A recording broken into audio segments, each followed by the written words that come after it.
You're listening to Podcast PXN, a video game podcast delivering player experience news. Let's go! What's up, guys, and welcome to Podcast PXN, episode 234. I am one of your hosts, Daniel Prindle, aka Dan is DTM on, yes, still Twitter, and I am joined over Discord by the Nintendo aficionado and artist extraordinaire, Roshan Warner, at Roro. Hello, hello. Today's topic of the show is Stellar Blade's jiggle physics. Woo! Nice. Which way, Western man? Which way, indeed. And that is the voice of the host of Large Popcorn and video producer at DualShockers, Christian Macias, at _ISO Christian. Lisan Al-Gaib. Sorry, I forgot that I had bought tickets to End of Evangelion in theaters this Sunday. And I had to look up what time that was at. But I'm back with my undivided attention. Hi. Hell yeah. We're glad to have you back. And the heroic Helldiver and fellow Spartan, Gage Dempster, is not with us this week. He will return. But thank you to everyone who's watching us live and participating in the chat. Just as a reminder, we are live each and every Wednesday at 8 p.m. Eastern Time on youtube.com/@podcastpxn and twitch.tv/podcastpxn as well. The topic of the show this week, guys, is our 2024 canceled video games. We're going to talk about all the games that have already been canceled just 3 months into the year. Awful. Of course, that's on the back of thousands of layoffs. That's just awful. So we will have that for you in the topic of the show. But first, the show always starts with the quick bites. So let's go ahead and jump right in. And the quick bites. Oh, what is that? Attention. We have a special Super Earth broadcast commencing, ladies and gentlemen. It has come to the attention of the Ministry of Truth that propaganda showing bugs flying is being posted everywhere, all over the super web. We are here to inform the good people of Super Earth that you are being brainwashed by extremist bug sympathizers. We will not allow these sympathizers to spread their propaganda any further. These images and videos you have seen all over the superweb have been manipulated by these people. Every citizen deserves to know the truth that bugs simply cannot fly. Go forth and continue the fight for democracy.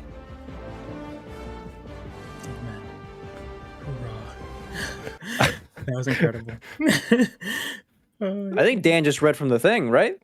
I just read from my script that I wrote before the show. Oh, you wrote it? I thought it was from like a tweet somewhere. I took some of pieces of what. Yeah. But yes, I wrote the rest of it. That was a good bit, Daniel. I like that. That was awesome. Hell yeah. And the people on the live stream were hearing the Helldivers music. I didn't play it for you guys, but the warning alarm is a new alert that I put into the Discord. Just for this? Yeah, just for that. So you guys could hear it. I was hoping to see your reaction to that. I was like, how awesome that this is a thing, by the way. Yeah, that's crazy. That's insane. I'm gonna continue the bit and say, yeah, what are you talking about? It's fake. Yep. It's not real. It's not real. I'm gonna break the bit for a second and say that when I first saw this posted, I was gonna share it. And then I saw all the comments saying like, "Oh, it's fake. Like this isn't real. You're like this is lies." I believe that now. I was like, "Oh, it's just a Photoshop." And then I woke up this morning and I learned that this is just part of the bit. The company that Arrowhead's doing. Awesome. Very cool. Very cool. They're doing some cool stuff over there. Which, by the way, no. Oh, sorry. I'll save it for what you got for me. Sorry. Oh, speaking of bugs, we got a look at Empire of the Ants at GDC 2024. It's a bunch of ants. Yeah, it's a strategy game running in Unreal Engine 5. It has photorealistic graphics, and you play as bugs in this obviously microscopic world. Uh, there's nothing here. I just think it's a funny trailer. It's a bunch of hands. That spider is terrifying though. Yeah, right. Absolutely. It does look Wait until really you start pretty. until all the ants start going up against maggots. Oh god. Oof. It's impressive though, what I'm looking at here. Like the scale of it looks pretty cool. Indeed. Empire of the Ants coming this year. Get on your fantasy draft, guys. Steam wish list. Boom. All right. Moving on the quick bites. Activision QA workers have formed the largest U.S. video game union. Around 600 workers completed their vote with the results certified today. Another win for video game unions. So that's very cool. Absolutely. Hopefully can start to push back on all these layoffs that we keep seeing. Great. Oh man. Can you imagine that a new trend starts and it's just unions instead of layoffs? That'd be great. Yeah. That would be a hot trend. That'd be great. I'd get behind it. Hell yeah. And what else can we get behind? We can get behind PUBG coming to Unreal Engine 5. They are making the switch to the newest engine, of course, getting destructible environments and more features coming this year. I don't know if you guys are, well, no, I know you guys are not playing PUBG. I'm not playing PUBG either, but this is maybe good for those fans that are still playing it. Get a little polish on this, you know? Definitely. I mean, surprised. Go Go ahead. ahead. There's still a lot of concurrent players. Yeah. That's I'm right. just not one of them. Yeah. Yeah. Exactly what I was going to say. I'm just surprised that I'm great that they're still getting support. That's more than recent games that have come out after it that are live service have gotten. So that's cool that it's still being supported after all this time. Very cool. Very cool. I think Fortnite made a similar move to Unreal Engine 5 a couple years ago when it first came out. So glad to see it. Glad to see it. Our next quick bite. Multiverses has an official launch date, a returning launch date of May 28th. It is coming to all the platforms with full crossplay and cross progression support. So it is coming back. Very cool. Oh, they also moved to Unreal Engine 5 as well with improved visuals. So that's very cool. I enjoyed playing it when I thought it was out. Yeah. Didn't realize it's coming. I mean, we talked about this when I realized it was a beta the first time. But yeah, I'm hopefully it gets its audience because I had a good time the first go around. I'm with you, Ro. I was another one that was also impressed by it. I thought it was fun. So, very cool. The next quick bite. Todd Howard has apparently told producers on the Fallout TV show on Prime to not include a bunch of things that are being planned for Fallout 5. So Todd continues to talk about Fallout 5 when it's still probably 10 years away, maybe. I don't even know if Todd's going to be there at that point. The dude's pretty old at this point. I love you, Todd, but you're getting up there in age, brother. What are you saying? He's gonna die? No, retire. I'm saying retire. Yeah. Maybe he won't. Maybe he won't, you know? Yeah, maybe he will die. No. That is a crazy thing to just utter. I'm joking. I hope he lives a long life.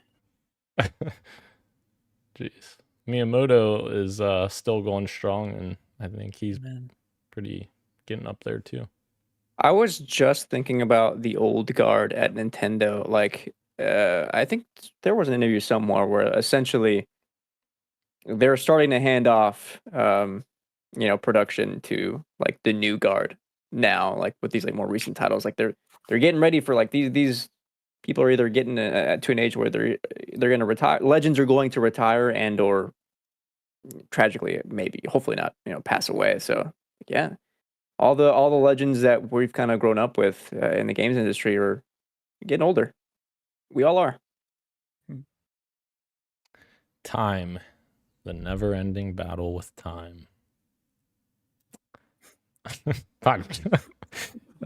Moving on, the next quick bite. The finals is getting a new 5v5 mode and private matches and much more, which I'm going to dive into here. So it's getting a big update, and they're getting Power Shift, which is the new 5v5 game mode, and it's perhaps the biggest change. This is coming from The Verge. It sees two teams of players fighting it out to control a platform, very King of the Hill-esque, to score points. The platform itself will tear through the environment and can be rocked by objects and abilities. In this mode, players can even switch between light, medium, and heavy builds to better compete against the enemy team. Speaking of the three different classes, Embark Studios is introducing new weapons and abilities for its light, medium, and heavy classes.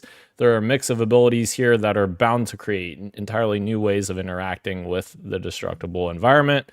Players picking the medium class will get access to new dematerializer ability that lets you temporarily erase walls or ceilings, insane, allowing you to shoot through areas before closing up the hole you've created. Mediums will also get a new data reshaper tool that lets you change enemy mines into chairs or enemy turrets into a table. Nice. Heavies will get an anti-gravity cube that manipulates gravity so that anything inside of it will start immediately floating. And yes, that includes the cash box. So that's going to make stealing cash all the more interesting. Lights get a gateway deployable portal, allowing you to quickly transport between two locations. So basically like a teleporter. And anyone, including enemies, can use the portal. So make sure you use your portals responsibly. New weapons include a 93R burst fire machine pistol for lights, a FAMAS burst assault rifle for mediums, and a KS-23 slug shotgun for heavies. And then they talk about the theme and all that, but that's all the content. Lots of good stuff coming to season 2 of the finals tomorrow. I was comparing this season announcement with the season announcement of Battlefield 2042. Season 7 got announced this week as well. It's called Turning Point, and the culmination of Battlefield is that there's 2 new maps. I do like they're inspired by old Bad Company and Battlefield 2 maps. That's great, but essentially it boils down to some new not operators, what they called in Battlefield, specialists, some new guns and new vehicles, obviously the 2 new maps, and that's essentially it. Comparing this to the finals update with a new game mode, but more importantly, like introducing mechanics that fundamentally change the way you interact across all game modes, I think is fundamentally more interesting, I think, to me, than what Battlefield is currently doing, which makes me a little bit sad because I used to love Battlefield for what it used to be and what it's a little bit sad for what it's turned into. But I love to see smaller companies who are wanting to make cool things continuing to make cool things, and it's cool to see the finals actually stick around after now a couple months post-launch. Yeah, I agree. And yeah, the equipment is the new abilities is definitely the alluring part, I think, as well. That thing that just eliminates walls and then goes back to being a wall, that's just insane to me. Crazy. We got a new game announcement. Nobody Wants to Die, a new detective noir game, adventure game, set in New York City in 2329 has been announced, and we got a first trailer and some details behind it as well. And Nobody Wants to Die, you play Mortality Department Detective James Cara as he puts his life on the line pursuing a serial killer targeting the who's who of New York City in the early 24th century. It's all complicated by the fact that, as Critical Hit explains, technology has advanced to offer humans eternal life, allowing consciousness to be stored in memory banks or transferred from one body to another. That is, if you can afford the subscription. Incredible. Yeah, I saw this announcement come through IGN. I think IGN Yes. had the breaking exclusive on this. I was like, how would I put this? This almost did nothing for me. I like the premise. It sounds cool, but to me, it was like essentially another CGI trailer from a studio that I still can't find much information about, which I would want to see more before I start to get excited, because it sounds cool. I like obviously dystopian, very cynical, futuristic aspects of games that meditate about that within humanity. That stuff is like my allure with a lot, like across all media. But I want to see how it comes together as a game. So as a revealed trailer like this didn't really work for me, but I'm happy to see how it changes once we get like gameplay and stuff. Tell me more. Tell me more. I hate that they announced with the CG trailer, because it's like it's coming this year, so like maybe you should have something more. Yeah. Or have something more. Yeah. Like I'm between two things right now. One, I like actually that it was announced independently on its own through IGN, as opposed to thrown into a, like, I don't know, some kind of press conference thing, like a state of play or whatever, because it would get lost in the shuffle if that was the case. It would look cool, sure, but like we'd forget about it. And now we're covering this as like an item for us to talk about like during the week. You know what I mean? Like on its own. That's one. But also, I don't know, maybe going with like a Game Informer and doing more of a deep dive into it across the span of a week may have been a bit more alluring, because I do want to know more about it. And if it is coming out this year, maybe some more details would have been nice, or hold onto it for maybe like a month or so later when you want to reveal more. Yeah, I think I felt the same way about the trailer as Christian did. Like it didn't really do that much, but it's because it's the CGI trailer, and it's because we don't know the studio that well. I like the screenshots that they provided in the article though. Those looked kind of cool, and it's because they're gameplay screenshots. You're getting even more of a taste of what the game's going to be like than even the trailer showed off in some of these pictures.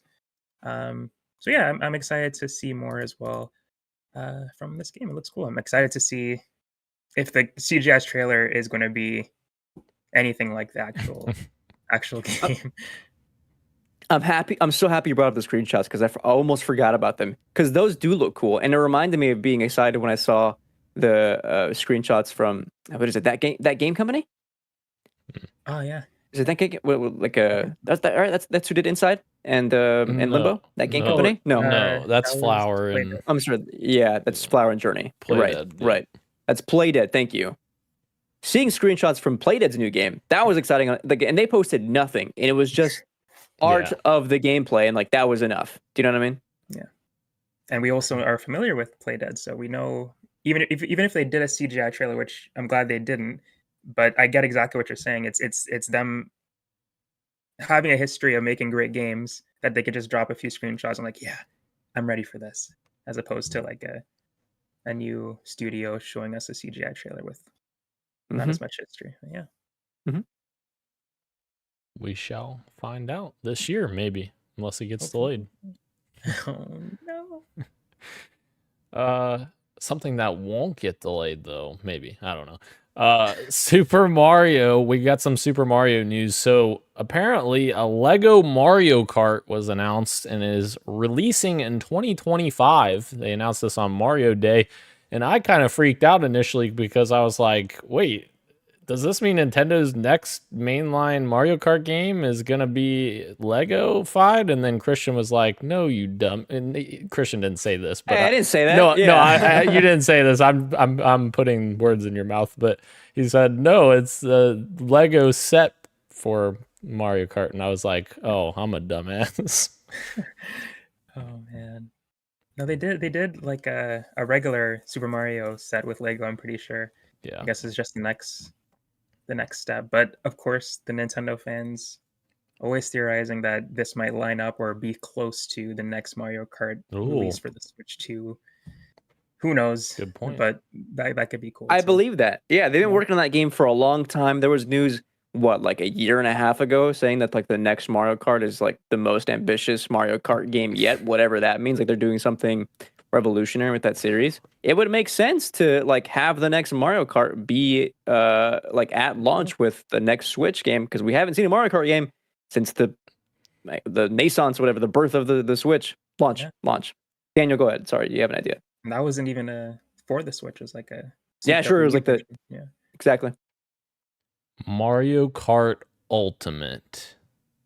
Oh god, everybody's Boom. here. Everyone's here. All the levels are That's- here. Everything's That's cool, but to me, that's not as revolutionary as I'm thinking. You know what I mean? well, that's just one part of it, you know? Fair That's enough. just, yeah. It's just a selling point. Yeah. Put it on the back of the box. All right, we got one other piece of Nintendo news, which I know me and Ro are going to be excited for. Christian, maybe not so much, but Nintendo and Illumination have announced a sequel to the Super Mario Brothers movie, and animation starts very soon for an April 3rd, 2026 release date in theaters. Nice. Nice. I liked the Illumination film. There was a little bit too. Oh, there you go. Oh, it's the Popcorn. popcorn. Popcorn holder. Nice. Yeah. Not as cool as the Dune one, but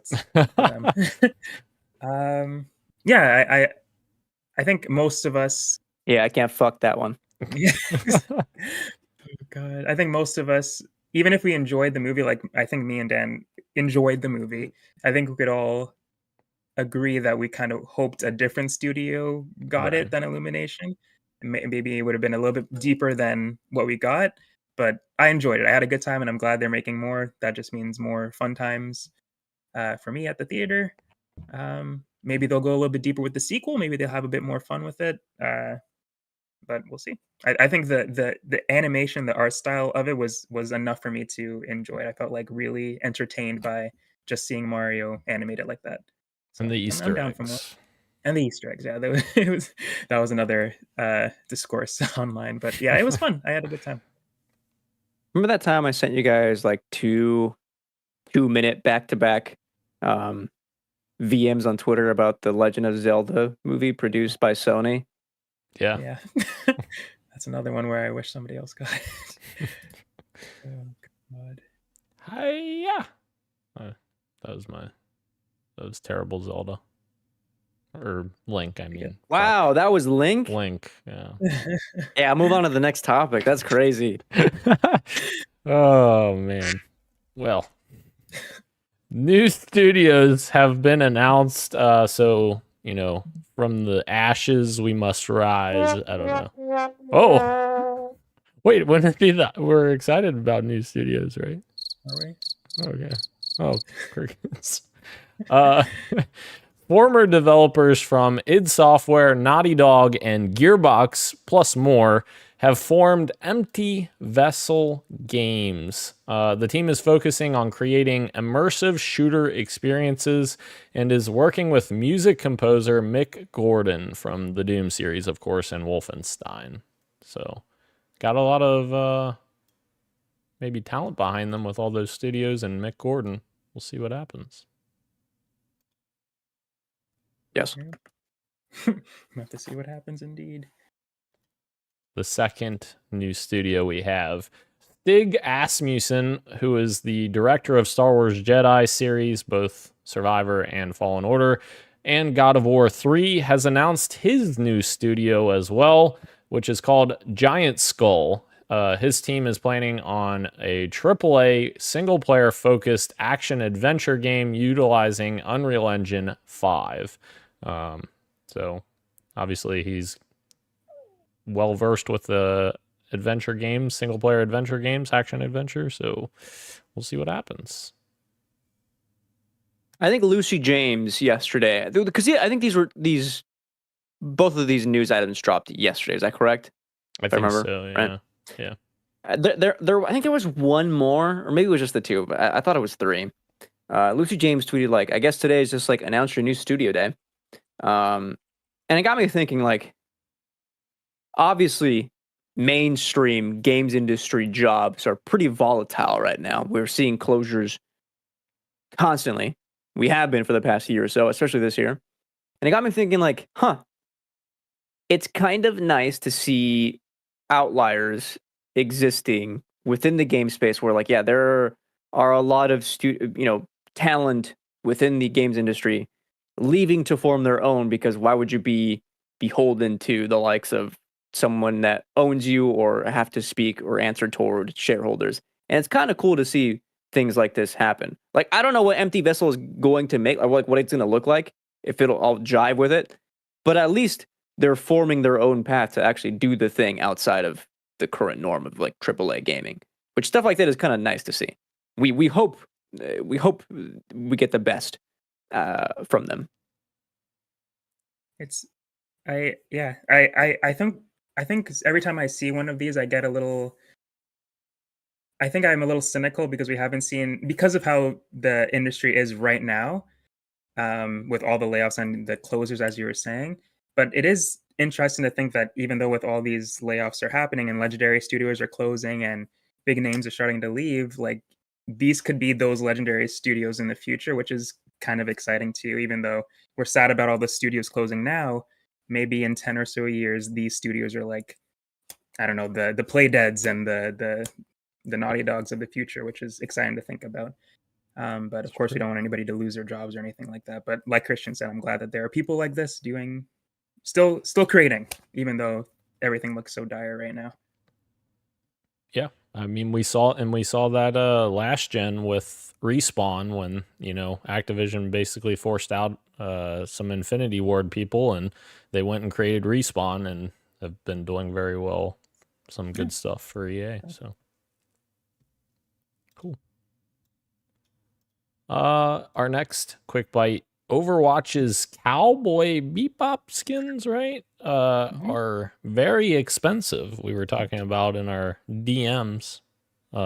Christian, do you remember how? $25? So they're $25 per skin, and someone, replied and said you could get the Blu-ray box set of the entire Cowboy Bebop for the price of one skin, which. Yeah, Activision. I don't know who's in charge of prices at Overwatch, but they've been so bad for years. Yeah. Also, let us not forget that this is just funny. I mean, it's sad, but it's funny. Somebody tweeted like, let us not forget that Overwatch fired multiple of their art department, hired animators for their announcement of the Cowboy Bebop skins. The animation was fucking great. It looked so cool. And then you see what was actually made by the bare bones team there, and it's just like they had to make these quickly, and they're just not up to expectations from what the animation announced. Yeah, not even. I agree with that, but it's not even like in comparison to their older skins too. Like I love the Overwatch skins because of the artists that were there before. So it is sad that this one collaboration with the amazing animation that you mentioned got these kind of lackluster skins, especially the I forget his new name, the Cassidy skin, the Cowboy Bebop Spike skin was like completely different from what the animation looked like. But yeah, the $25 piece for a skin is the sale price for, like you said, for the Cowboy Bebop DVD, the entire first season, the only season. But the original price is $59.98, right? For like if it wasn't on sale. And to get all the skins in Overwatch, I think is still more expensive than the original price for this, which is it's insane. That's crazy. Just buy it. Just watch the show instead. May as well. You could buy Helldivers and I think maybe the premium War Bond for the price of two skins. Or you could do that. Yeah, that sounds better. Just don't tell us that bugs are flying, because they're not.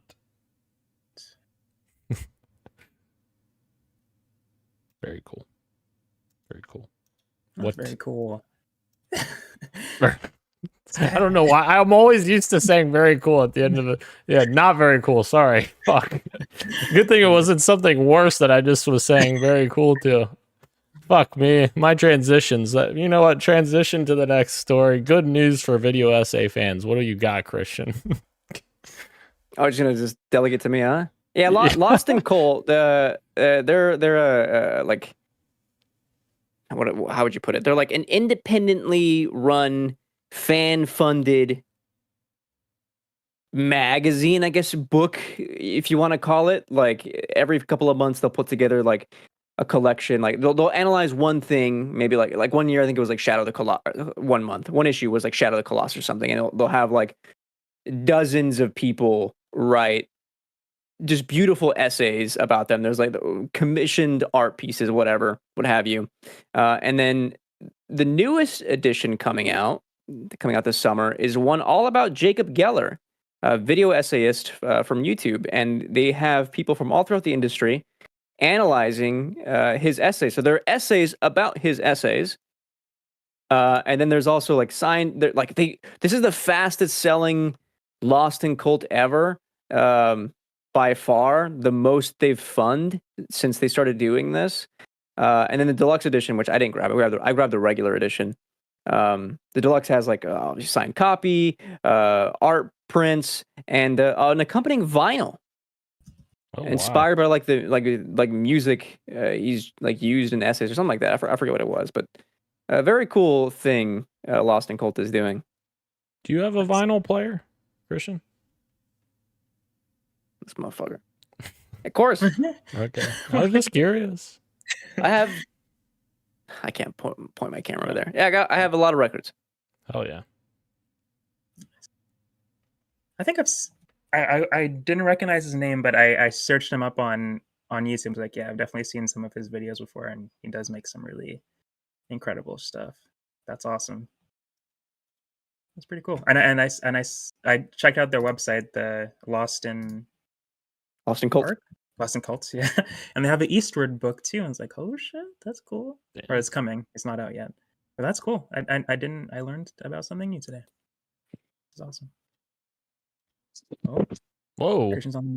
He's on mobile now. Hold on. Oh, he's gonna show us. Show us the records. His records. Oh.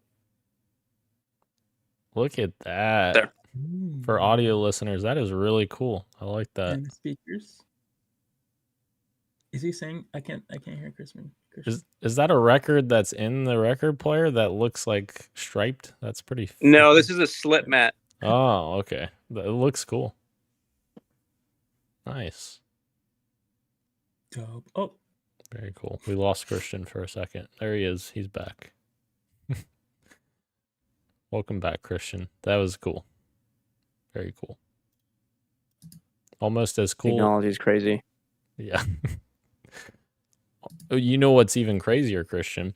If you used the phone app that I suggested to you, you can actually connect wirelessly and you can use just your phone. That's true. Yeah, I forgot to look at that. Yeah, thank you for reminding me. Yeah. But our last quick bite. We got a new look at Dune Awakening with a trailer. I believe this is the MMO game, right? Yeah. So a while ago, the survival MMO was announced, and I was like, "This is completely the opposite of what you would want out of like a Dune game, in my opinion. Just like bastardizing everything that book and films now have to say." And then I read this like excerpts of this Polygon article, and I was like, well, hold on here. Like, okay, crafting mechanics in Dune, like whatever, like that's, I could kind of care less about base building in the desert, but there's like a heavy emphasis on survival. Like you can fly the ornithopters. They have plans, I think, for sandworm riding eventually. But here's some cool stuff. Where is it? You will have to make your own still suit, which in the lore of Dune is how you survive out in the desert. And of course, you're looking for ways to get water, obviously, to continue surviving. And it's kind of scarce. Obviously, you're out in a desert planet. And the like most brutal way what you can do to survive if you have to is drink the blood of your enemies that you've killed, if extract their actual water. And then I saw like little pieces of trailers of actual gameplay. Some of it looks like your standard survival game, like, shooting a thing at a rock to extract ore or whatever to build more things. I'm whatever on that. But then I saw like sand walking and then someone like running away from a giant worm and then just gorgeous graphics in like, the twilight time of day in the desert. I'm like, okay, this is a really pretty game with maybe some cool mechanics outside of the survival based crafting stuff that maybe I kind of like a little bit less on personal taste. But yeah, I don't know. One that is like a maybe on my radar all of a sudden based on how much love they're putting actually into the game beyond just survival mechanics. Yeah, it looks cool. The trailer looks very cool. Even like the sandworm, like you're talking about, that looks freaking nuts. It coming out of the sand with its like tendrils, like, or whatever you call those. It's very cool. Mm-hmm. All right. Into the street meets we go. We've got some new Ghost Recon details coming from Insider Gaming. The project is set in the Nayman War. It launches in 2025 or 2026, somewhere in that time span. It's going back to the first-person perspective. It's going to be a squad-based military tactical shooter, which, I mean, it's Ghost Recon, so I would hope so. And it's saying it's going to take inspiration from Modern Warfare and more. I think Gage would, if he was here right now, he would be extremely excited for it. I'd say he probably would prefer third person, but judging by his Twitter DMs, it sounds like he's still excited for it to be in first person as well. Yeah, because at the very least, like it's still a tactical shooter, and for better or worse, like those games are still kind of fun. You know what I mean? Yeah, squad based. Yeah. Mm-hmm. It's been a long time since we've really had a decent squad-based tactical shooter. I can't even think of one. Especially if it's like PvE. Do you know what I mean? Right. Like, I know the Division let us all down in many ways, but it was still like gameplay-wise, still pretty fun to squad up with a couple of friends and take on some enemies in New York. Extract out. Yeah. What was it called? That wasn't called the Dark Zone. What was the multiplayer one? The PvP area? I think it is the Dark Zone. The Division? Zone. Is it? In the Division, yeah. That sounds right. Really? The Dark Zone? Really? Was it really called? I don't think it's the Dark Zone. I think it's something else. It was something zone, I think, though. But whatever. It is. It is the really? Dark Zone. Is it really the Dark Zone? Yeah. Oh, wow. Hey, my bad. I doubted you. I'll never do it again. That's okay. I doubted myself. I was like, there's no way it's that. But okay. Yeah, I enjoyed my time with the Division 2. I haven't played. I don't think I've played this one. I might have played like a demo or like when I was on a free trial. Like, I mean, Tom Clancy's Ghost Recon, the original one.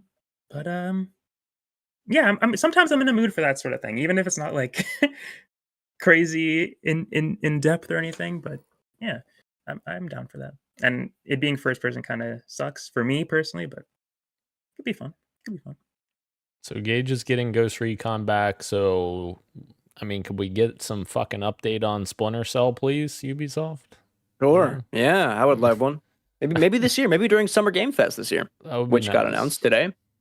Yeah, that's true. Jeff announced the date today, I think, and public tickets, and yeah, people can sign up. I guess he's trying to do his own little mini E3 event. We'll see how that goes. But all right, moving in to the PXN news of the week, guys. Our news of the week is more bad news. That's the title here. We have a total wipeout of Adult Swim games that is currently in progress by Warner Brothers, which is very sad actually that a bunch of game developers are having to deal with this that had their games published by Adult Swim Games. Essentially, Warner Brothers is coming to them saying, "You got to take these games down, or we're removing them from storefronts." And that's basically it. Like, some developers have reached out to the Warner Brothers saying, "Are we able to like republish under our own label or whatever?" And they're being turned down, which is unfortunate, and it's unfortunate for video game preservation as well, because if they're just taking these games down, they don't live anywhere. So yeah, that's not good. Usually every Wednesday I will watch skill ups this week in games just to catch up on things that I've missed or forgotten or learn new things. And this afternoon I learned through him that technically the developers do own the rights for some of these, and they are in a position where like they can republish if like they want to, which some people have. And in the video he talks about like someone specifically who reached out and was like, hey, they don't, obviously they don't want to do that because you would lose all the metadata and they would have to restart from scratch. However, if that's the only option, then sure, they'll have to. So he attempts to do it. The developer sends an email with like the steps on how to do it. It's 3 clicks to transfer over whatever it is, the rights thing. And he received a response saying like, no, like they won't do it because of XYZ. I forgot the reasoning one, but it was like a non-answer. Like there's no good reason why they won't do this, which is just like extremely shitty. Yeah. Just trying to be the bad guys at this point.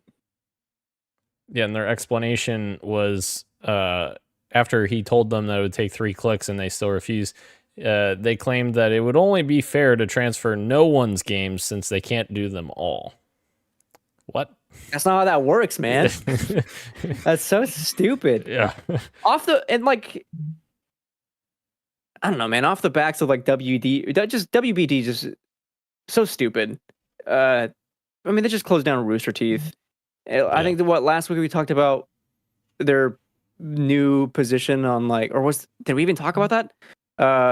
They have a highly successful single player AAA game in Harry Potter, and what do they decide to do? Double down on live service, even though their live service game that just came out this year performed horribly. And what was it? The Coyote game Coyote movie that they just erased.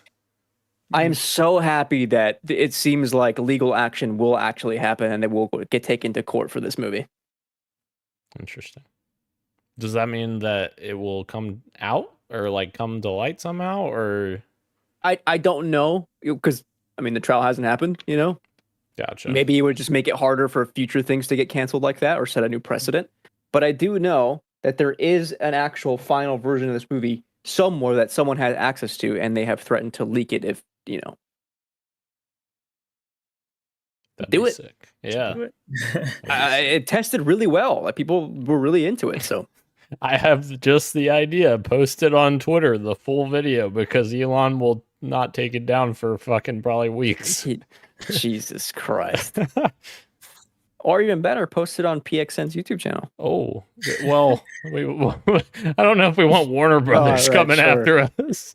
All right, that's fair enough. They'll sue us personally into oblivion. Yeah. But the views, though. The view. You just pay them back with that money. Yeah. Incredible. The other bit of not incredible news, Deviation Games has been shut down. Of course, they were formed by former Call of Duty veterans and had been developing a AAA original IP for PlayStation. I believe they had announced that it was a multiplayer game as well. So another studio closes, and very sad. Very sad. Wish I could cite whoever I saw tweet this, but this morning I saw someone tweet talking about like, hey man, like Gorilla's supposed live service game has been in development for like nearly 6 years now. Like, There is a chance that could get canceled at some point if it doesn't come together, which would be a huge shame. I mean, I don't know.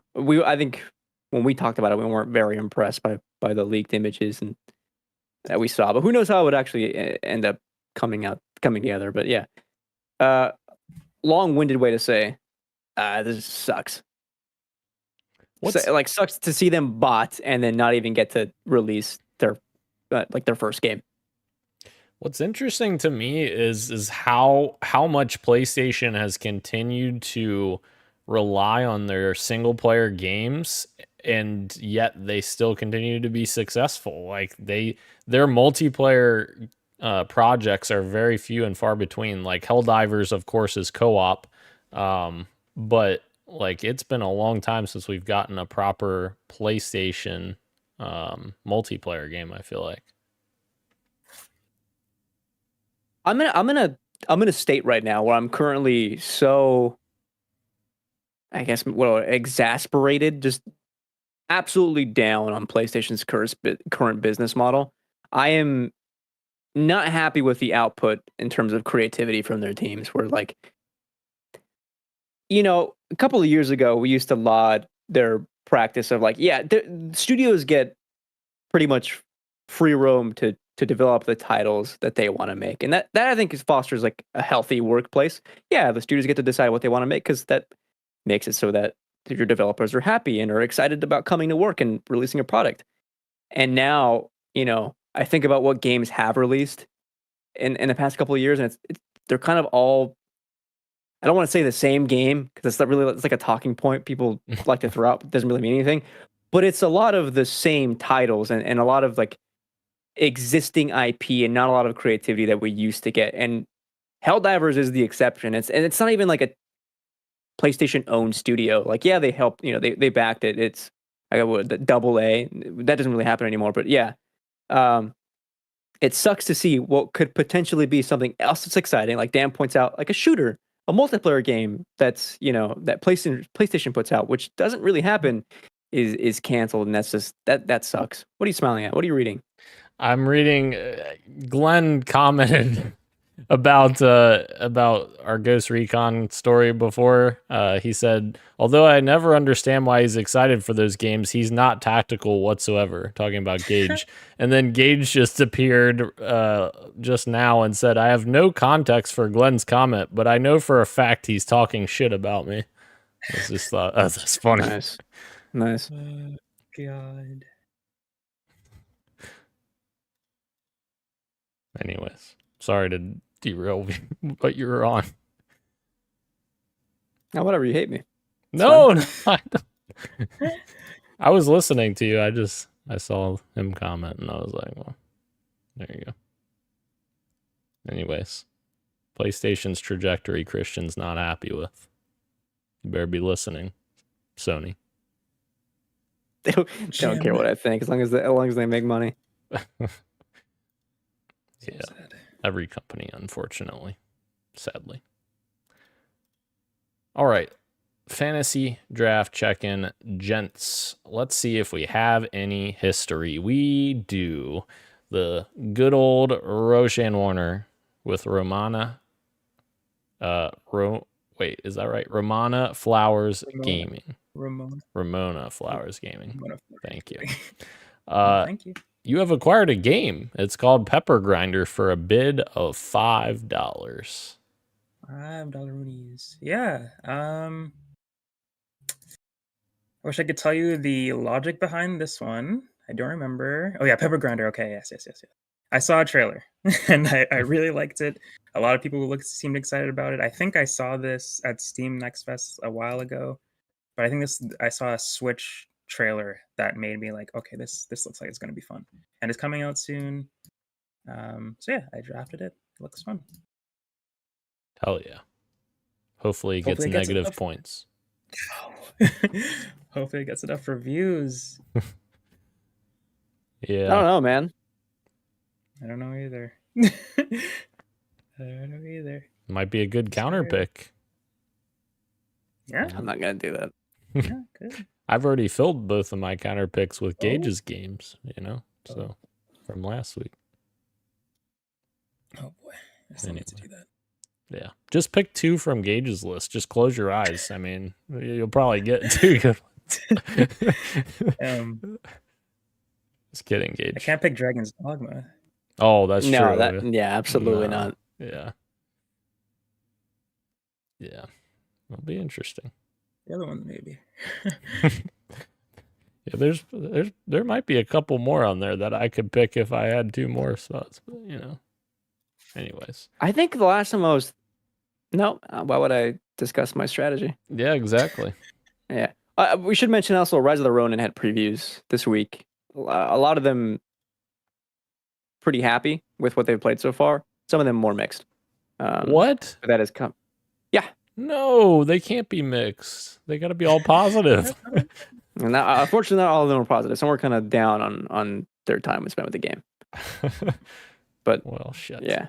I mean, I expect this game will do pretty good. Like, we talking 9? Get pretty good, or 9.5? I'm going to guess you're going to get in the high 70s for Fuck. OpenCritic. That's not as good as I was hoping. It's not good enough. Yeah, I mean, anything can happen. We don't know. That's true. That's true. Make sure that Christian doesn't review this game. I'm just kidding. I'm kidding. All right. Halo the Series Weekly Check-In, Episode 6. Gage isn't here. I'll just say real quick, there was one particular scene that I thought was really cool and involved priests that are a part of the Covenant. And this was really cool because in the games, there is a hierarchy that kind of sort of mimics like religion, like in like the dichotomy of religion and all of that. And I thought it was very, very smart of them to include this new class of character called priests, which fits into that, ecosphere, or whatever you want to call it, of like that religious zealot group or whatever of the Covenant. I thought it was very cool, and that whole scene was very cool. Without spoiling anything, some elites were going ham in there. It was pretty crazy. But yeah, that's it. That's the weekly check-in for Halo the Series. Join us next week for second to last episode. Moving in to what you got for me. Daniel, what do you got for me? I've got not really much of anything. I went back to Master Chief Collection a little bit and played some of that with a play date on Saturday, I think. So that was fun with some community members. That was cool. And played more of the finals with Gage. That's it. So, yeah. Bro, what you got for me? I'm going to say the thing this week. I played nothing, unfortunately. Busy with school, busy with work, busy That's with fair. Video stuff. Very fair. Your channel's killing it, though. Doing very well. Thanks. Hell yeah. Gage is yelling at me in the chat, Arcane. Yes, okay. I finished Arcane, and it was fucking awesome. Oh, you finished it? Yes, I finished it. Oh, nice. Yeah, once I got to episode 7, right? There's 9 episodes. Once I got to episode 7, I watched 7, 8, 9. I was like, I gotta finish this now. It was very good. I loved the finish, and even Gage and I were talking about it, and Gage talking about how crazy it is that spoiler alert, if you haven't watched Arcane, skip the next like 30 seconds or so. I thought it was very cool. He was talking about how Jinx's name like is very closely associated with like her personality. Like she is a Jinx. Like that last shot of the series or season shows like she's a Jinx. They were voting on peace, and then kaboom. It's like yeah. So close. So close. So close. Very good show though. Love the animation. Oh, so good. Christian, what you got for me? Yeah, I put a handful of things. I tried out the new update for Helldivers, although by the time this releases on audio platforms, there's another new update that comes out tomorrow for the new season, the start of the season, new Warbond. I don't know what's exactly it is, but there's another update. my point is that I played after like some balancing tweaks that the developers had post. What would you call it? The environmental random elements that were introduced. I did not see a fire tornado. I did not see the quote and more end quote.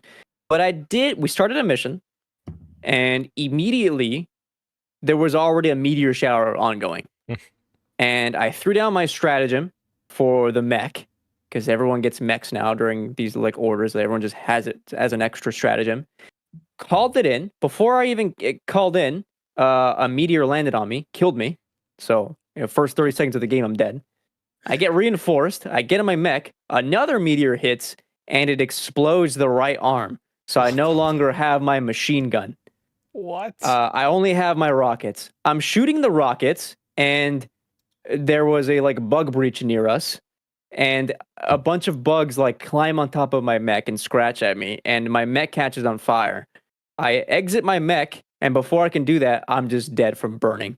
I didn't even get a chance to like dive and get the fire off me. I died like 3 or 4 times in the span of minutes, just like with the meteor shower and all these like bug breaches and my mech exploding on me.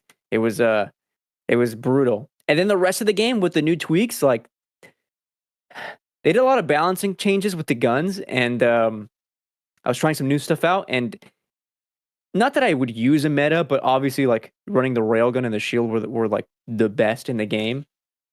Now it's like not really the case. It's they made it so like they are encouraging of different loadouts to expand on what you're actually bringing to a battlefield, and it made for more exciting gameplay because no one is running the same thing anymore, and makes for a harder experience.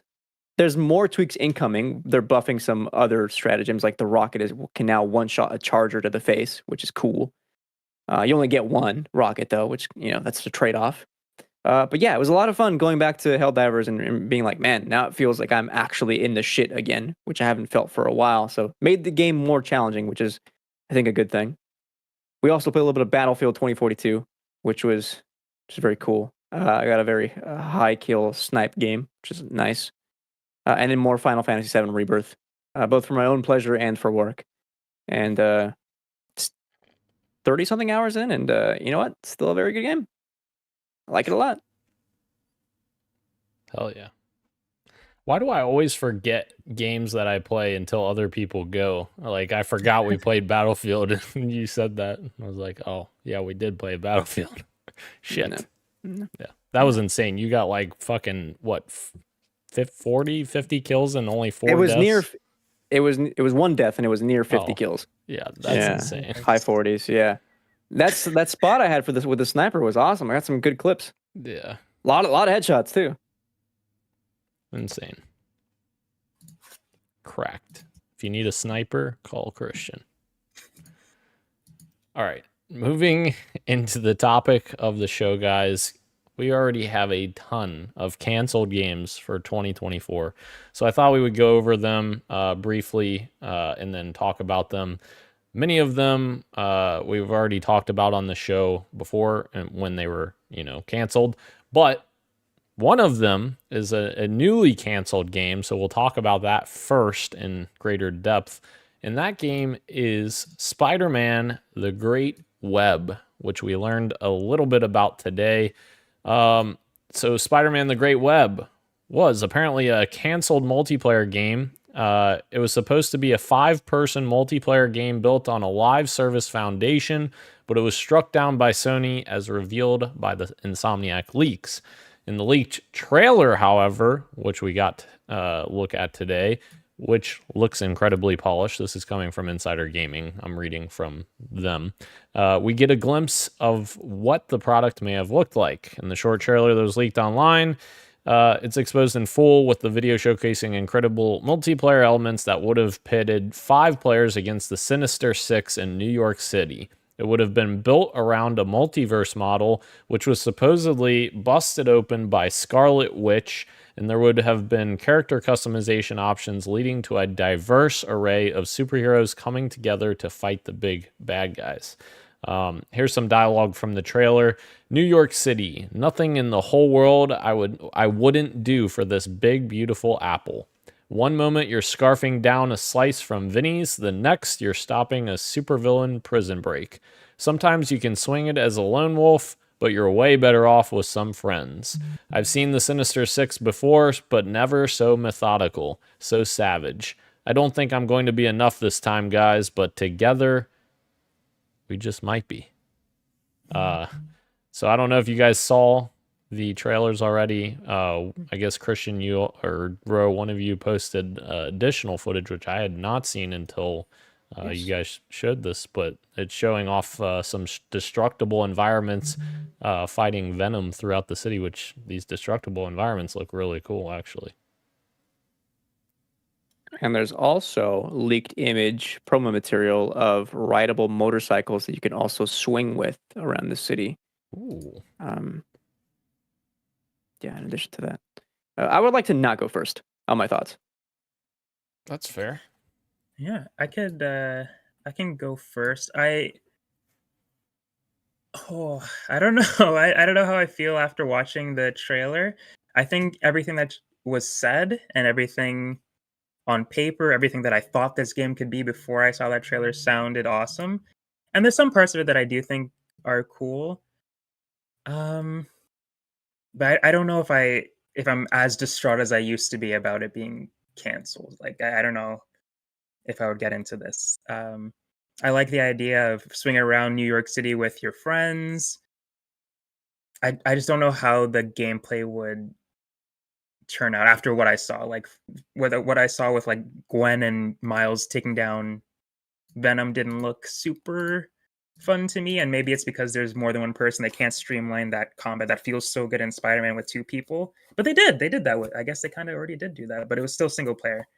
I don't know, it's hard to obviously it's hard to tell how it plays out without playing it, but after seeing that trailer I wasn't really sold that this needed to be a game to come out, but I like the idea of it. So maybe a little bit more time. Again, this is a leaked trailer, maybe they did polish it to make it look better. I don't know, but I like the idea, but I don't know if the execution was there for me personally. I think I agree with you. Like, I think the principle of the game is the issue. The fact that it's a live service game and you're going up against the Sinister Six, but it's like you're saying, I don't know how they would make the fights interesting enough for 5 people. You're going against Venom. Are all 5 of you punching Venom at the same time? I don't see how that quite would work that well. I struggle to think about how they would have made that work with Spider-Man's fighting system. I don't know. Yeah. Go ahead, Christian. Yeah.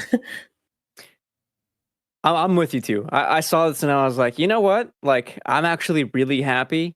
Like, yeah, there was Insomniac is too busy, I think, for their own good a little bit, and in a lot of ways. They've got Wolverine. It sucks that so much of that game got leaked, but there's still a lot that they need to finish in that game. They're kind of heads down on Wolverine.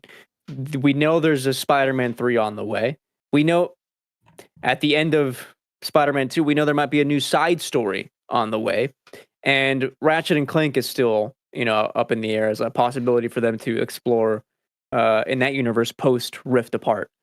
So they got a lot on their plate, especially if you consider that they were working on this all the while as well. Just kind of seeing if this would come together. And I'm kind of glad that it's the same thing as Naughty Dog, where maybe I'm a little bit disappointed with factions not coming together, but that's only because the details surrounding that game did sound promising, and they wanted to include a substantial narrative within a multiplayer world, and I think for Naughty Dog doing that, that would have been kind of exciting.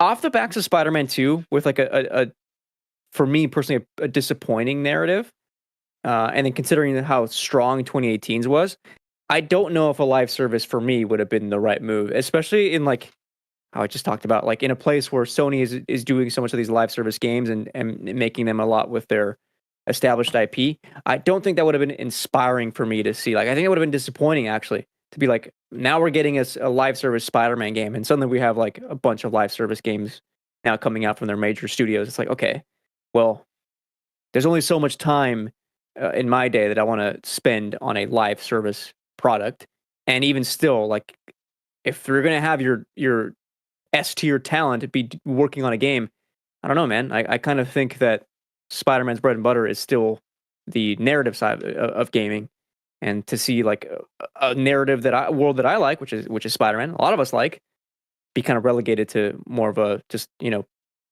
smash them up with 5 friends. Yeah, it sure could be cool, but I don't know if it's what I would want to see. So I was like, okay, kind of glad it didn't end up coming together, because maybe the team realized that it wouldn't come together the way they hoped either. And there were so many.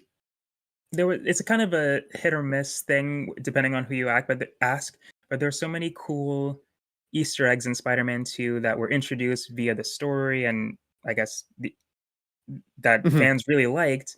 And for potentially Cindy Moon, spoilers for Spider-Man 2, potentially Cindy Moon being in the next game or having her own game, to have this potentially released before or in between that, to be her introduction is like, oh man, that kind of sucks. And even Gwen Stacy, like, it's kind of sucks. Yeah. You could have had your own game, could have been in one of these games, but you're relegated to like a live service sort of dumbed down version of the character, which has happened before in other series and live service games. Like, I really wish they had their own game instead of being in this right now. Yeah, like that could have been something that they thought of as well. Is like, we should really give these characters a little bit more care instead of just putting them in here. Like Miguel is in here too. It's like, it'd be cool to see their own games. Indeed. Before this, at least, like this could be cool down the line, but like give the characters a little bit more respect before you do something that is so tied to not respecting characters. Right. Yeah, like you would think a single player game tied to the idea of like the multiverse theory, like pulling all these Spider-Man characters and women characters together in a single player narrative first would be more interesting, to like get to experiment with all of them and tell all their stories and then expand to like a multiplayer game. Yeah, that would have probably went over a little better. And even still, like, all the stuff I'm seeing from the leaked footage is just like your kind of basic combat that you would run into like in the streets of New York, like go do a crime thing and beat a bunch of thugs up, but now you have friends with you. Like for me, like I would only want a kind of multiplayer experience if they're going to craft things that I can only do in multiplayer. If I'm going to have multiple Spider-Man taking on or multiple enemies from the Sinister Six, I want it so like one Spider-Man has to be doing something while I do something else, and not just 5 of us punching the same dude without like much thought. Like I want design around multiplayer. Yeah. Yeah, that even the idea that at the end of this game or whatever that we're talking about, the 5 of you going against the Sinister Six, that sounds super fucking awesome. So like when you get to that final climactic moment where it's 5 of you versus 6 of them, that sounds like it could be really cool, and find ways to segregate, them into different areas so that you don't have the problem of 5 Spider-Men hitting one enemy. That sounds really cool. I think, yeah, the issue is like, what do you do before you get to that moment? Mm-hmm. Yeah. Mm-hmm. Having like a Destiny raid like experience with Spider People sounds pretty dope, but like you said, like what you're doing before that. No, but you're right though, because I can't help but think about the opening to Spider-Man Miles Morales, where you're playing as Miles riding Rhino while Spider-Man is swinging around doing other stuff. Do you know what I mean? Yeah. Very cool. That's a great. Sorry, while reference. Peter. That's really good. Really good. Maybe they'll chew on some ideas some more, and it'll come down the line. Yeah, nice. Incredible. So some other games, I'm gonna run through these, and then we're gonna have a little bit of discussion about these. These are ones we've talked about already on previous episodes this year. All of these are from this year, believe it or not. Well, with the last one, which is an exception, but we'll get to that. the unannounced survival game from Blizzard. Of course, Microsoft laid off over 1,900 people, and one of the casualties of that was the survival game from Blizzard. It was supposed to be a new IP. So that thing no longer exists. It's gone. Of course, just a couple weeks ago, we heard from EA that the single-player Battlefield game coming from Ridgeline Games was canceled. Of course, that was Marcus Lato's studio that he started, and I was, for one, excited to see what that studio could have done with Marcus's leadership. But now, alas, no single-player Battlefield game, which I don't know about that. Fire Sprite, of course, lost its Twisted Metal game when PlayStation, I think they announced cutbacks for Fire Sprite, and that project was canceled. They didn't close Fire Sprite, right? That was just they lowered the studio count. I think so. Okay. I think it was just London that got shut down completely. London studio, right? That got shut down. Yeah. Okay. And then we got Star Wars FPS game from Respawn that was canceled. Of course, that was the game that was rumored to be a Mandalorian game, which we have learned a little bit more since then, which apparently was believed that it was not going to be the Mandalorian, but would just be a Mandalorian bounty hunter that is searching for bounties across the galaxy. So that game. You mean like not the Mandalorian as the titular TV show Mandalorian, right? Correct. Yes. Yeah. Okay. We also got word, and of course, this is part one of the Embracer madness. I don't know why that link is broken, but Embracer closed the studio that was making Time Splitters reboot, which was very sad to me because I love Time Splitters 1 and 2. So that game got canceled. And then also Embracer shut down or canceled the new Deus Ex game, which was also accompanied by, of course, layoffs at Eidos Montreal, which is the developer from Deus Ex and the developer of Guardians of the Galaxy, which is extremely underrated, and a shame that Embracer did that to that studio after they fucking purchased them from Square. But yeah, sad, very sad. And the last one, which I labeled here kind of cheating because it didn't technically come out in 2020, or the news didn't come in 2024, but it was in December, so I was like, yeah, it's close enough. The Last of Us Online, that was canceled in December. So all of these games, all canceled. I have a fun mini game that we're going to do here in a little bit, but before we do that, if we could bring one of these games back from the dead, which one is it and why? Which one would you choose? While you guys digest that, I will tell you the one I think I would love to see back from the dead if we could turn the clocks back. Turn back. If I could... Copyright. Oh, true? No, Oops. I'm kidding. It's fine.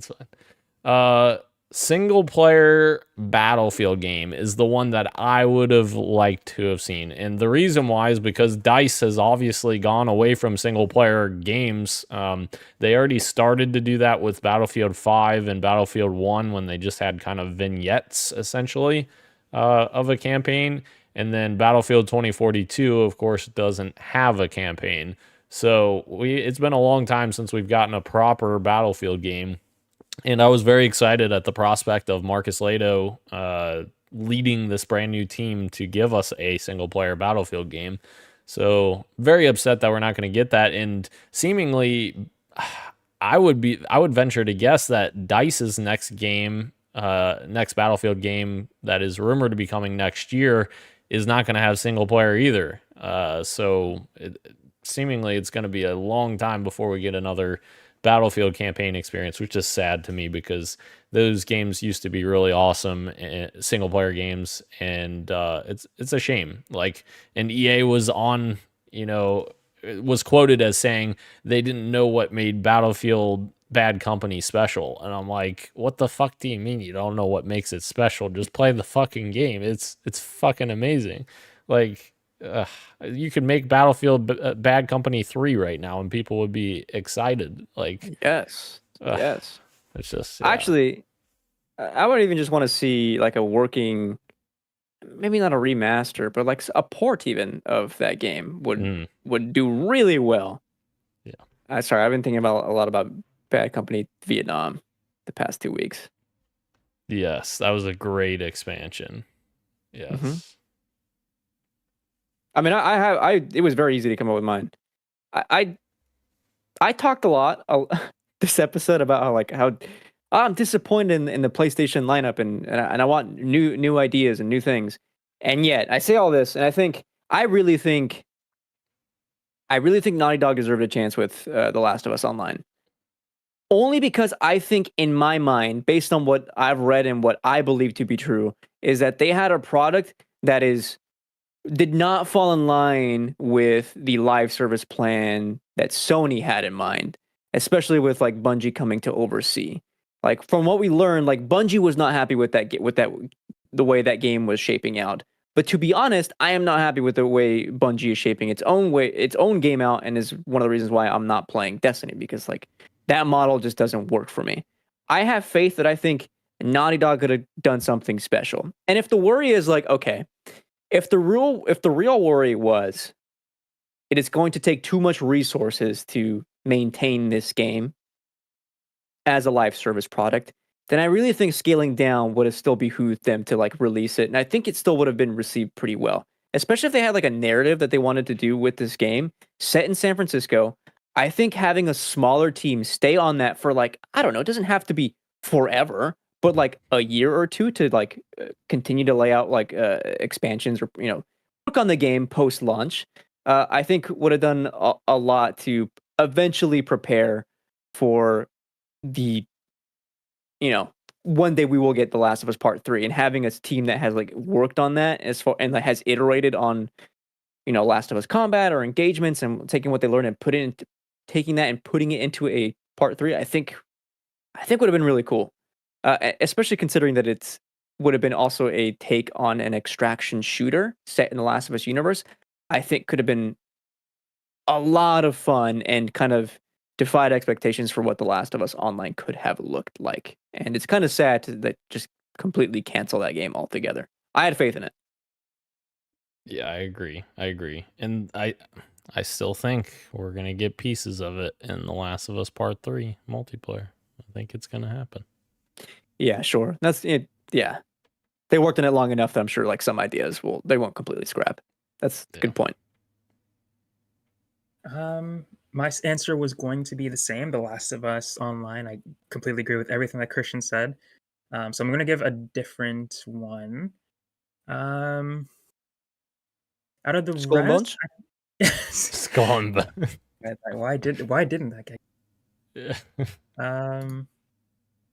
I think I would like to see the Respawn's canceled Star Wars game as well. I think that would be cool. Since we're not getting the Amy Hennig one, right? She didn't come back with that. That's still supposedly still in development, but okay. By the rumors, it sounds like, was it Disney that was saying that they wanted to pull licensing away from people, or I can't remember what the deal was. Because EA, maybe it was just specifically for EA, but they were talking about how they were going to charge more licensing fees or something. Oh, yeah. I remember that. Okay. But I don't know.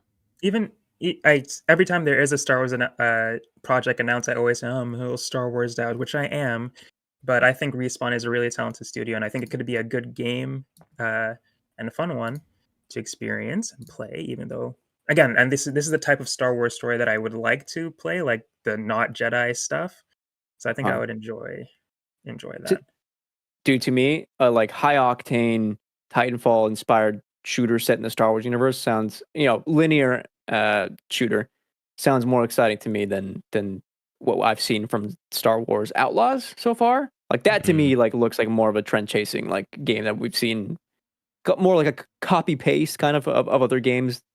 Like it's cool. We have seamless from Ubisoft. Ubisoft? No way, that never happens. Absolutely. Oh, you got me. Yeah.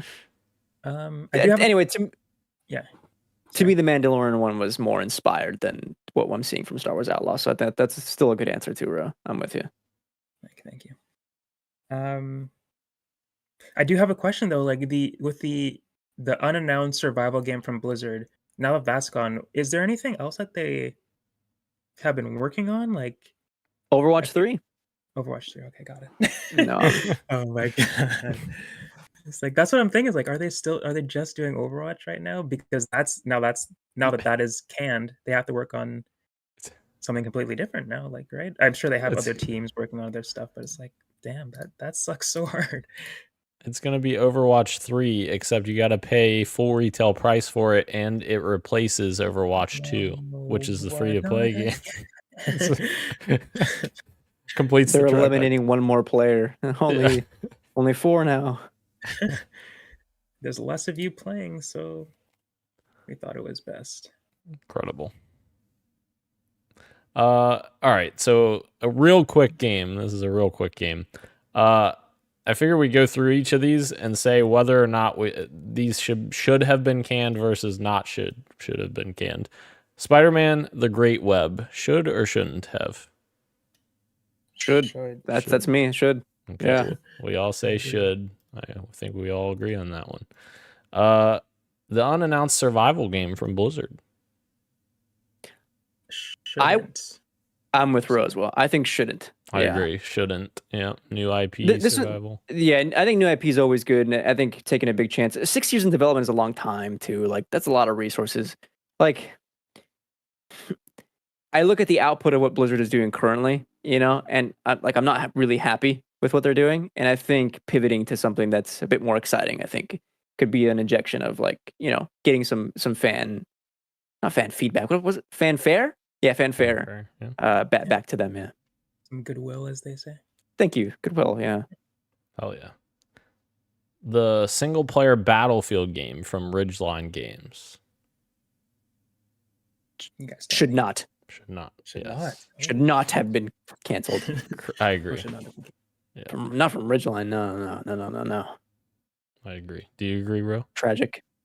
I was saying, you guys tell me. I'm okay. very out of the woods on this one, so I agree. Should not have. Yes, let's go.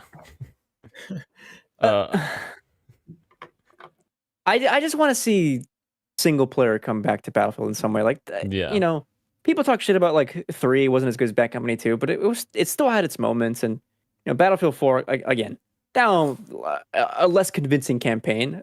I'll agree, absolutely. But again, it's still cool to witness the scale of like their destructiveness with like set pieces in games. Like that stuff is still cool to see.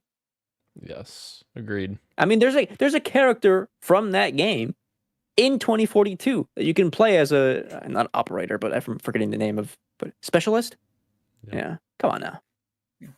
Just the scope of them. It's always very, very big. It's cool. Fire Sprite's Twisted Metal game. Should. Ooh. Should have been canceled. Okay. Bro? Yay. I agree. I think it's over. It's In terms of live service products, this is to me like the least inspired of the bunch. Like taking an existing IP and plastering on a trend that you're probably not going to win over. Like your competition is Fortnite, and I don't know if a Twisted Metal game is going to be in that. Fortnite and Call of Duty. I don't think this has the juice to. This smart of them to just nip this one in the bud. You could have had $20 skins to customize Sweet Tooth. Jesus, Anthony Mackie skin. Oh gosh. Respawn's canceled Star Wars FPS. should not have been. Should not. Should not. Agreed. Anytime anything bad happens to Respawn, it sucks for me. Yeah. You know, sure, I didn't play the new Star Wars Jedi game because I was less inspired to play it, but like still, you know, they have the juice. Yeah. Yep. Let's bring back Titanfall as well. It's on the way. Stand by for Titanfall. Hell yeah.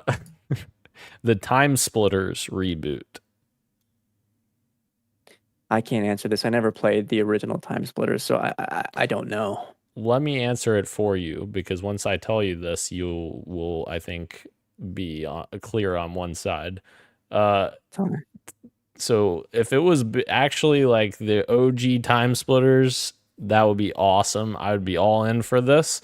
But all the leaks that have come out of this, we've seen where like the little health indicator is very indicative of Time Splitters, just like the original, where it mimicked GoldenEye essentially, because former Rare employees went to work on that. But other than that, this game was shaping up to literally be Fortnite clone. It literally, like, there's screenshots, and I think there's video even actually, where the loot table, when someone dies, it looks exactly like when someone dies in Fortnite, where they spill their loot table on the ground, and the character models look exactly like Fortnite, and like it has a tiny little bit of Time Splitters DNA in there, but yeah, this one probably should have been canceled. Yep. Okay, I'm with you. Yeah. Not inspiring for Midos. Yeah. Speaking of Fortnite clones, what happened to that? I wonder how that horror player game is going, or was that canceled? Well, sorry, say that again. Horizon multiplayer game that looked like Fortnite, the before, yes, like the in development screenshots and stuff. But that one's like a multiplayer survival game, right? That's true. Or with survival light, I guess, survival elements. Yeah. Hopefully, doing enough different to stand out. I reckon we see that game this year. If it's not canceled, we see it this year. And for clarity, the Time Splitters reboot was Free Radical. It's Free Radical that made that, or was making it. But I'll do a small prediction. Okay. I think we see, when is Summer Game Fest? June? Yes, June. Yep. I think you see the Horizon thing there. Ghost of Tsushima 2 there. Santa Monica new IP in the fall at the September whatever PlayStation event. Heard it here first. Yeah, there's some early predictions. I hope you're right. I want to see some Ghost of Tsushima 2. Yeah, and you want new Naughty Dog IP this year too. Yeah, teaser. Make sure we just saying shit. We lock those predictions in for when we do our actual predictions. Yeah. We got time. He can't change them. I'm just kidding. Oh shit! There goes my remote. Anyways, the new Deus Ex game that Eidos Montreal was working on should not have been canceled. I have enough faith in Eidos Montreal to do something cool. Agreed. Especially after Guardians of the Galaxy, that game just does not get enough credit. And the last one, which was sort of cheating, I put in here, The Last of Us Online. I think we may all agree on this as well. Should not have. Should not. Mm-hmm. Should not. Make sure you tell us in the comments what you think should or should not have been canceled. We're curious. But anyways, thank you again to everyone joining us live on YouTube and Twitch, as well as podcast services everywhere, including Apple Podcasts, Google Podcasts, Spotify, and everywhere else you get your podcasts. Thank you, Roshan. Thank you, Christian. Thank you, Gage, in the chat. I am Daniel, and this has been Podcast PXN, and we are out. Bugs cannot fly. Much love, and keep on gaming. See ya. I need to say that.